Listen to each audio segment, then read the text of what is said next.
Praise the Lord. The Lord's Prayer. Our Father, who art in heaven, hallowed be thy name. Thy kingdom come, thy will be done, on earth as it is in heaven. Give us this day our daily bread, and forgive us our trespasses, as we forgive those who trespass against us. And lead us not into temptation, but deliver us from evil.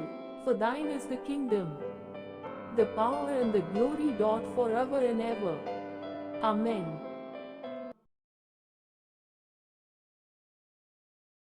Praise the Lord, brother and sisters. तो चलिए आज के वचन हम पढ़ते हैं। ये वचन बहुत ही खास है। मत्ती रचित सुसमाचार अध्याय 26। इस रहस्य के खुलने के बाद यीशु ने शिष्यों को देखकर कहा, यह तो तुम्हें मालूम ही है कि 2 दिन बाद फसह उत्सव है। इस समय मनुष्य के पुत्र को क्रूस पर चढ़ाए जाने के लिए सौंप दिया जाएगा। दूसरी ओर प्रधान पुरोहित और वरिष्ठ नागरिक कायाफा नामक महापुरोहित के घर के आंगन में इकट्ठा हुए। उन्होंने मिलकर यीशु को छलपूर्वक पकड़कर उनकी हत्या कर देने का विचार किया। वे यह विचार भी कर रहे थे, यह फसह उत्सव के अवसर पर न किया जाए, कहीं इससे लोगों में बलवा न भड़क उठे। बैतनिय्याह नगर में यीशु का अभ्यंजन।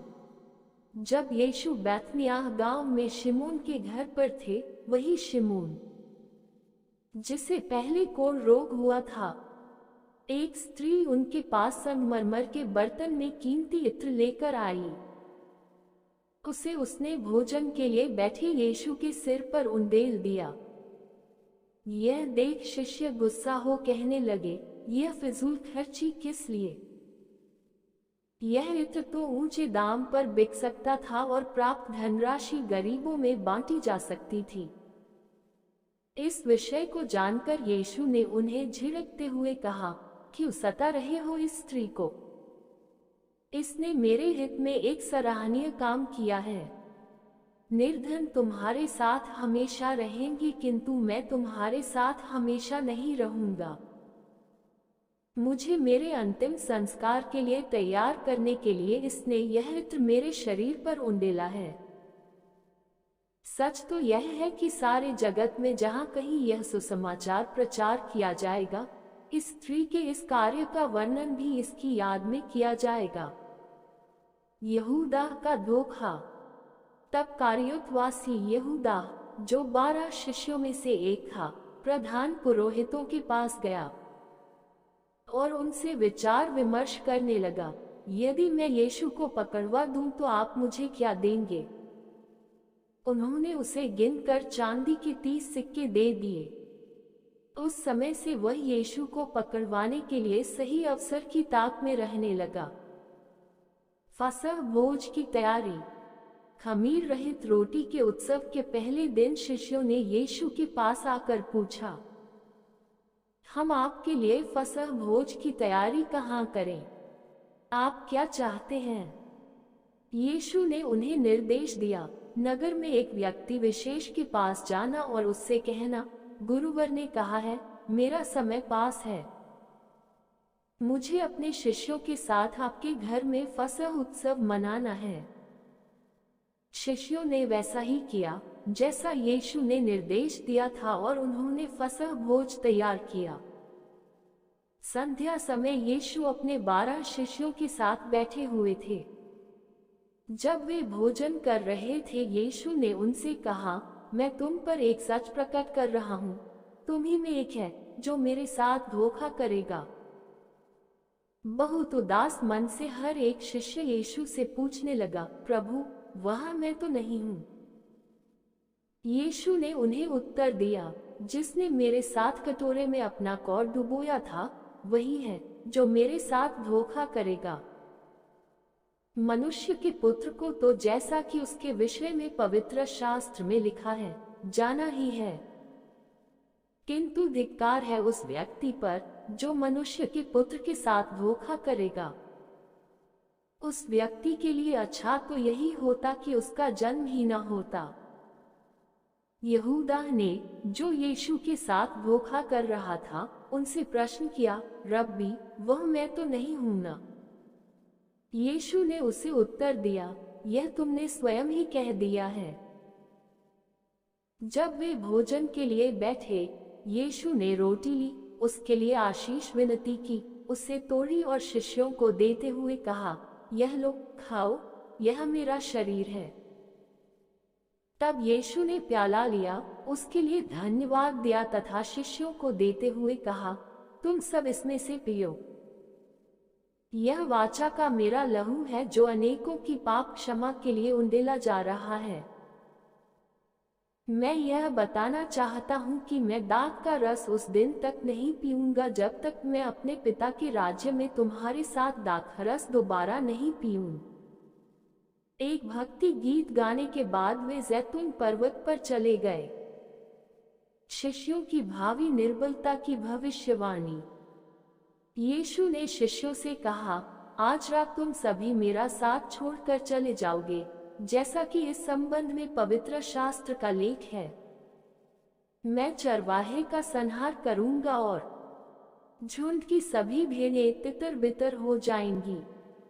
हाँ, पुनर्जीवित किए जाने के बाद मैं तुमसे पहले गलील प्रदेश पहुंच जाऊंगा। किंतु पेत्रोस ने यीशु से कहा, सभी शिष्य आपका साथ छोड़कर जाएं तो जाएं, किंतु मैं आपका साथ कभी न छोड़ूंगा। यीशु ने उनसे कहा, सच्चाई तो यह है कि आज ही रात में, इसके पहले कि मुर्ग बांध दे, तुम मुझे 3 बार नकार चुके होंगे।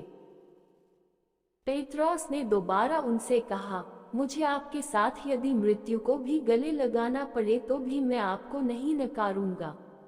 अन्य सभी शिष्यों ने यही दोहराया। तब यीशु उनके साथ गेतसेमनी नामक स्थान पर पहुंचे। उन्होंने अपने शिष्यों से कहा, तुम यहीं बैठो जब तक मैं वहां जाकर प्रार्थना करता हूं। फिर वह पेत्रोस और जेबेदियोस के दोनों पुत्रों को अपने साथ ले आगे चले गए। वहां यीशु अत्यंत उदास और व्याकुल होने लगे। उन्होंने शिष्यों से कहा, मेरे प्राण इतने अधिक उदास हैं, मानो मेरी मृत्यु हो रही हो। मेरे साथ तुम भी जागते रहो। तब यीशु उनसे थोड़ी ही दूर जा मुख के बल गिरकर प्रार्थना करने लगे। उन्होंने परमेश्वर से निवेदन किया, मेरे पिता, यदि संभव हो तो यह प्याला मुझसे टल जाए। फिर भी मेरी नहीं परंतु आपकी इच्छा के अनुरूप हो। जब वह अपने शिष्यों के पास लौटे तो उन्हें सोया हुआ देख उन्होंने पेत्रोस से कहा, अच्छा, तुम मेरे साथ 1 घंटा भी सजग न रह सके? सजग रहो, प्रार्थना करते रहो, ऐसा न हो कि तुम परीक्षा में पड़ जाओ।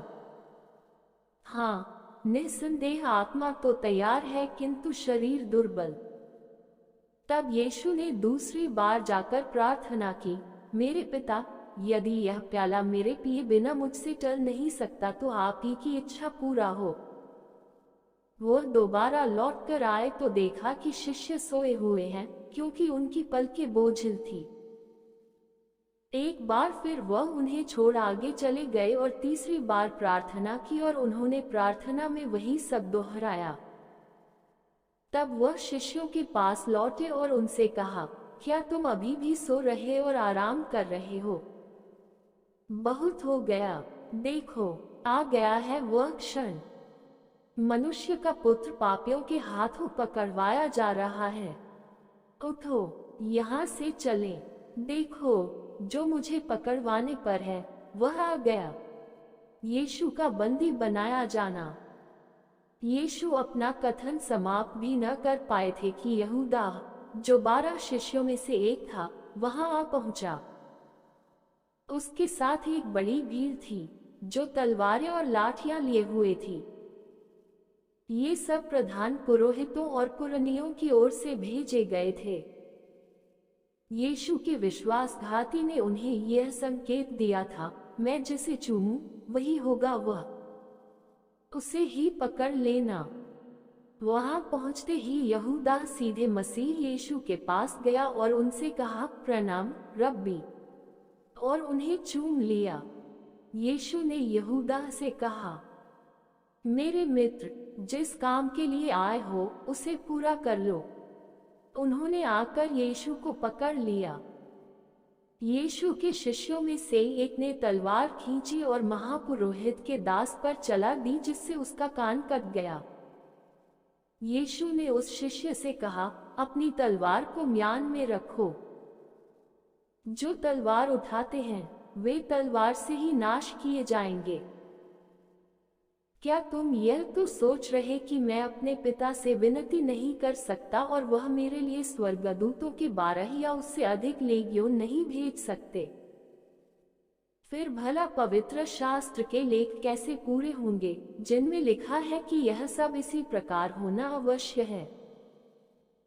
तब यीशु ने भीड़ को संबोधित करते हुए कहा, क्या तुम्हें मुझे पकड़ने के लिए तलवारें और लाठियां लेकर आने की जरूरत थी, जैसे किसी डाकू को पकड़ने के लिए होती है? मैं तो प्रतिदिन मंदिर में बैठकर शिक्षा दिया करता था, तब तुमने मुझे नहीं पकड़ा। यह सब इसलिए हुआ है कि भविष्यद्वक्ताओं के लेख पूरे हों। इस समय सभी शिष्य उन्हें छोड़कर भाग चुके थे। यीशु महासभा के सामने जिन्होंने यीशु को पकड़ा था वे उन्हें महापुरोहित कायाफा के यहाँ ले गए, जहाँ शास्त्री तथा पुरनिये इकट्ठा थे।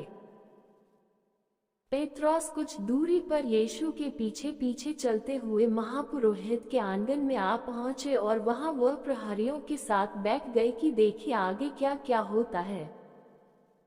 मसीह यीशु को मृत्यु दंड देने की इच्छा लिए हुए प्रधान पुरोहित तथा पूरी महासभा मसीह यीशु के विरुद्ध झूठे गवाह खोजने का यत्न कर रही थी, किंतु इसमें वे विफल ही रहे। यद्यपि अनेक झूठे गवाह सामने आए, किंतु मृत्यु दंड के लिए आवश्यक 2 सहमत गवाह उन्हें फिर भी न मिले। आखिर 2 गवाह सामने आए, जिन्होंने कहा, यह व्यक्ति कहता था कि यह परमेश्वर के मंदिर को नाश करके उसे 3 दिन में दोबारा खड़ा करने में समर्थ है। तब महापुरोहित ने यीशु से कहा, मैं तुम्हें जीवित परमेश्वर की शपथ देता हूँ कि तुम हमें बताओ, क्या तुम ही मसीह परमेश्वर पुत्र हो? तब महापुरोहित खड़े हुए तथा मसीह यीशु से पूछा, क्या तुम्हें अपने बचाव में कुछ नहीं कहना है? ये सब तुम्हारे विरुद्ध क्या क्या गवाही दे रहे हैं? यीशु मौन ही रहे। तब महापुरोहित ने यीशु से कहा, मैं तुम्हें जीवित परमेश्वर की शपथ देता हूँ कि तुम हमें बताओ, क्या तुम ही मसीह परमेश्वर के पुत्र हो? यीशु ने उसे उत्तर दिया, आपने यह स्वयं कह दिया है। फिर भी मैं आपको यह बताना चाहता हूँ कि इसके बाद आप मनुष्य के पुत्र को सर्वशक्तिमान की दाईं ओर बैठे तथा आकाश के बादलों पर आता हुआ देखेंगे। यह सुनना था कि महापुरोहित ने अपने वस्त्र फाड़ डाले और कहा, परमेश्वर निंदा की है इसने। क्या अब भी गवाहों की जरूरत है? आप सभी ने स्वयं यह परमेश्वर निंदा सुनी है। अब क्या विचार है आपका? सभी परिषद ने उत्तर दिया, यह मृत्यु दंड के योग्य है। तब उन्होंने यीशु के मुख पर थूका, उन पर घूंसों से प्रहार किया। कुछ ने उन्हें थप्पड़ भी मारे और फिर उनसे प्रश्न किया, मसीह महोदय, यदि आप भविष्यवक्ता हैं तो अपनी भविष्यवाणी से बताइए कि आपको किसने मारा है। पेत्रोस का नकारना। पेत्रोस आंगन में बैठे हुए थे। एक दासी वहां से निकली और पेत्रोस से पूछने लगी, तुम भी तो उस गलीलवासी यीशु के साथ थे न? किंतु पेत्रोस ने सबके सामने यह कहते हुए इस सच को नकार दिया, क्या कह रही हो? मैं समझा नहीं। जब पेत्रोस द्वार से बाहर निकले, एक दूसरी दासी ने पेत्रोस को देख वहां उपस्थित लोगों से कहा, यह व्यक्ति नाज़रेत के यीशु के साथ था। एक बार फिर पेत्रोस ने शपथ खाकर नकारते हुए कहा, मैं उस व्यक्ति को नहीं जानता। कुछ समय बाद एक व्यक्ति ने पेत्रोस के पास आकर कहा, इसमें कोई संदेह नहीं कि तुम भी उनमें से एक हो।